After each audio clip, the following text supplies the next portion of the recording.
कहानी का शीर्षक है रावण की 13वीं साधना। प्रस्तावना।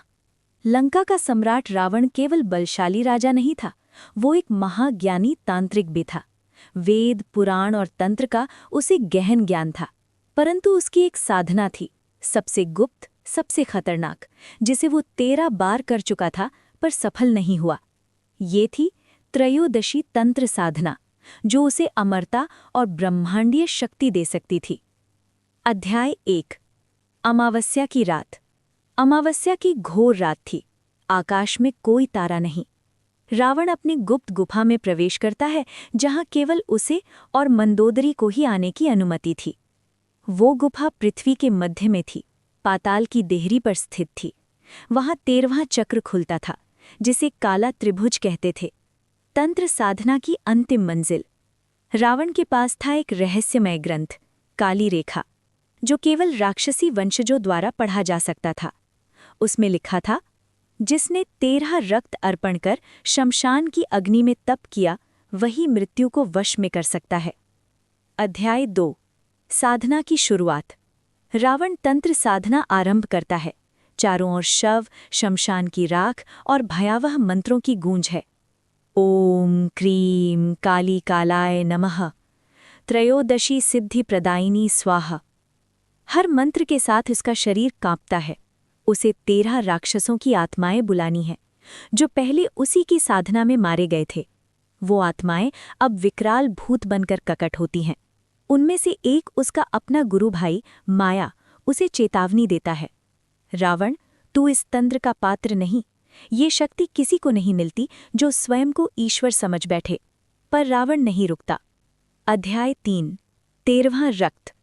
साधना के अंतिम चरण में रावण को 13वां रक्त देना होता है, पर उसके पास अब कोई और नहीं बचा जिसे बलिदान कर सके। तभी मंदोदरी आती है और बिना कुछ कहे खुद को कटार से घायल कर देती है।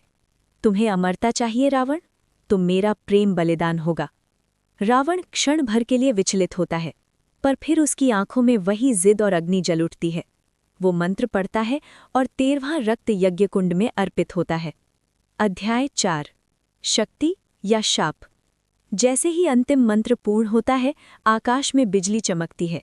एक काली आकृति प्रकट होती है, देवी महातारा। रावण, तूने नियम तोड़ा है।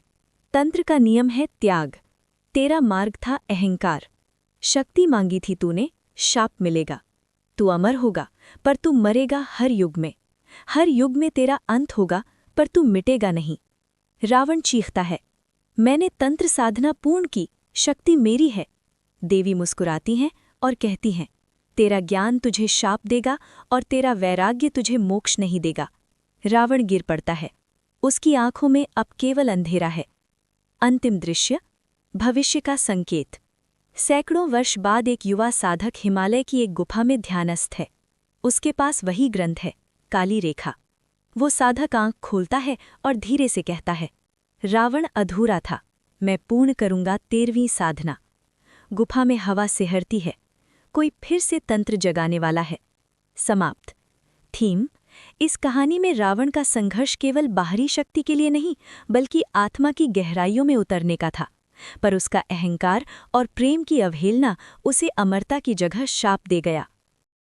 तंत्र, मंत्र, साधना और रहस्यमयी विद्याओं के सत्य को जानने के लिए भारत का प्राचीन ज्ञान चैनल को आज ही सब्सक्राइब करें। धन्यवाद।